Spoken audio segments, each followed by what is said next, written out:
Ուրեմն մեղադրանքը լրիվ սարկած, սուտ, փուջիկ,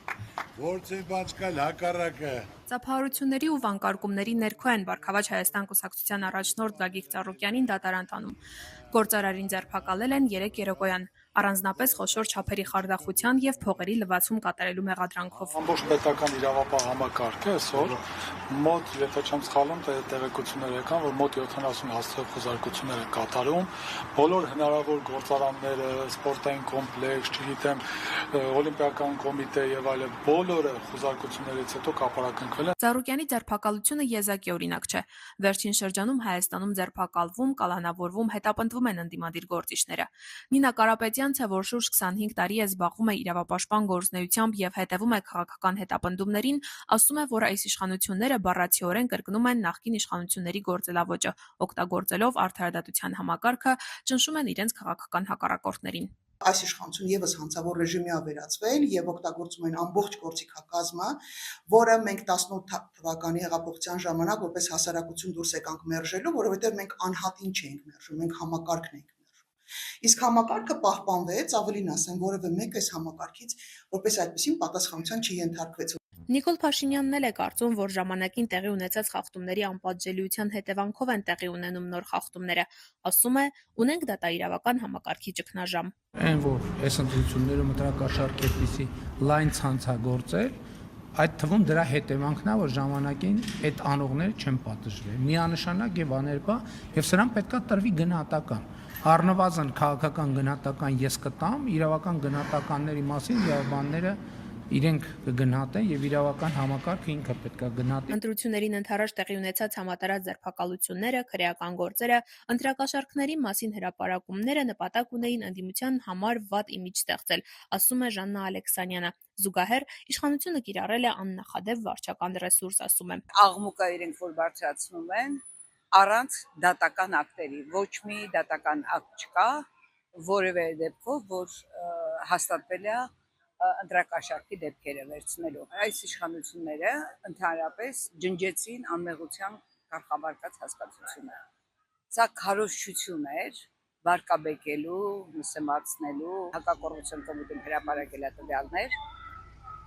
115 հարուցված վարույթների մասին, որոնցից 242 անձանց նկատմամբ հարուցված վարույթներ եւ ընդամենը 14 գործեր ավարտվել են մեղադրական եզրակացությամբ, այսինքն դատական ակտեր չկան կայացված եւ մենք միայն այդ դեպքում կարող ենք վստահաբար ասել ընտրակաշառքներ վերցրել են թե ոչ։ Իշխանության ներկայացուցիչները այլ համոզմունք ունեն։ Ակտիվացել է, որովհետեւ այդ շրջանում են եղել կազմակերպչական աշխատանքները ընտրակաշառք բաժանելու, բայց երբ լինեին, ու 1 տարի առաջ չէին բաժանելու արդեն, հա, ակտիվացել են նախընտրական շրջանում, իրենք փող են բաժանել, իրավապահ համակարգը բռնել է, եւ մենք արդեն ինչքան է անցել ընտրություններից, բայց մենք դեռ ամեն օր, այսօր էլ, երեկ էլ, նախորդ օրն էլ շարունակում ենք այդ ընդդիմադիր տարբեր ուժերից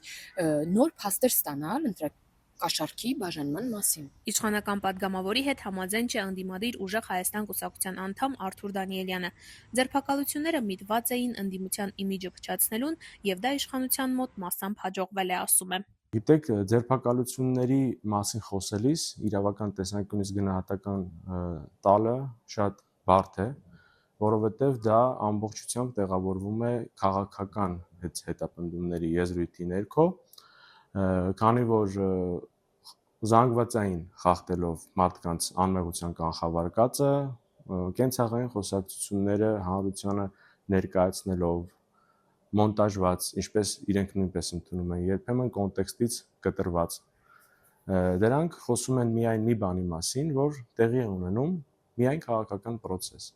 Հասմիկ Հակոբյանն ասում է, որ ձայնագրությունները մոնտաժելու պատճառները մի քանիսն են։ Դրանք շատ երկար են, անձնական տվյալներ են պարունակում։ Ասում է նաև, որ հրապարակված մասերը կոնտեքստից կտրված չեն։ Իսկ ինչին են միտված ընտրություններից հետո համատարած ձերբակալությունները։ Անցյալ տարի օգոստոսի 8-ին Վաշինգտոնում նախաստորագրվեց Հայաստանի եւ Ադրբեջանի միջև այսպես կոչված խաղաղության համաձայնագիրը։ Եվ այդ համաձայնագրում Ադրբեջանի պահանջով մի կետ կա, որ երկրները պայքարում են ռևանշիզմի եւ մնացած տենց ինչ-որ մի բանի դեմ։ Ադրբեջանի եւ Փաշինյանի համար ցանկացած ազգային արժեք կրող անձ եւ քաղաքական գործիչ ռևանշիստ է։ Եվ Նիկոլ Փաշինյանը նախաստորագրելով, այսինքն Արադ Միրզոյանը նախաստորագրելով այդ փաստաթուղթը, պարտավորվել էր այդ ուժերի դեմ պայքարել։ Արթուր Դանիելյանի խոսքով ձերբակալությունները շարունակվում են, որովհետև իշխանությունը չի ստացել ցանկալի հաղթանակը եւ շարունակում է պայքարը։ Իրենց նպատակը լավագույնս հենց իրենք են բացահայտել, որ ուզում են, որպեսզի որոշ ընդդիմադիր ուժեր պարզապես գոյություն չունենան։ Կառավարող կուսակցության падգամավոր Հասմիկ Հակոբյանի խոսքով իշխանությունը շարունակում է պայքարը արդարության համար։ Հիմա մի քանի 100 մարդ, որ անցնում է, կամ արդեն 1000-ի է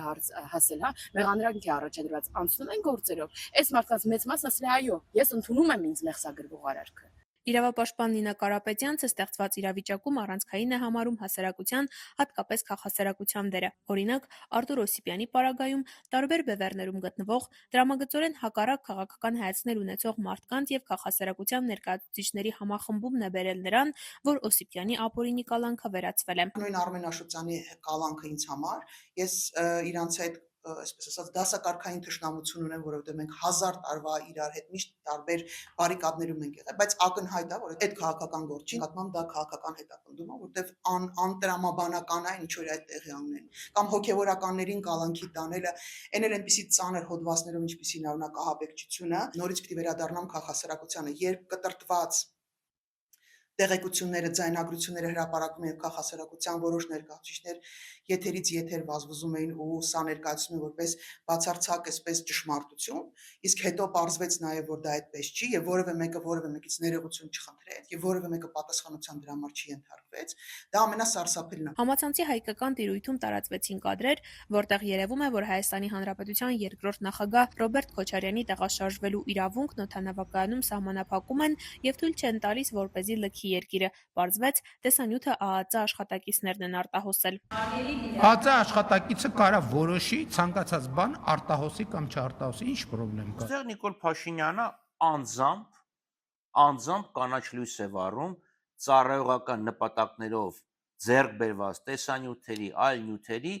Նիկոլ Փաշինյանի քաղաքական շահի համար օգտագործելու հնարավորությունը։ Մենք տարբեր ժամանակներ ենք ունեցել, որտեղ համակարգ օգտագործվել այս նպատակահարմարության օրվա իշխանությունների, բայց այսպիսի խայտարակություններ մենք չենք ունեցել, առավել եւս չենք ունեցել, երբ առաջի դեմքերը երկրի արդարացրել են այս ուտեճկաները։ Ինքը ոչնչացրեց մեր երկրում ուղղակի եւ դատական համակարգը, իրավապահ մարմիններին, այսպես կասեմ։ Դուք դրա բառ օրինակը Արթուր Օսիպյանի գործն է, որին եւ ինքը ասեց ինչու՞ չես մեռել տականք, չգիտեմ, կզացնեմ, չգիտեմ ինչ կանեմ եւ այլն, եւ համել քրեական գործ հարուցեցին եւ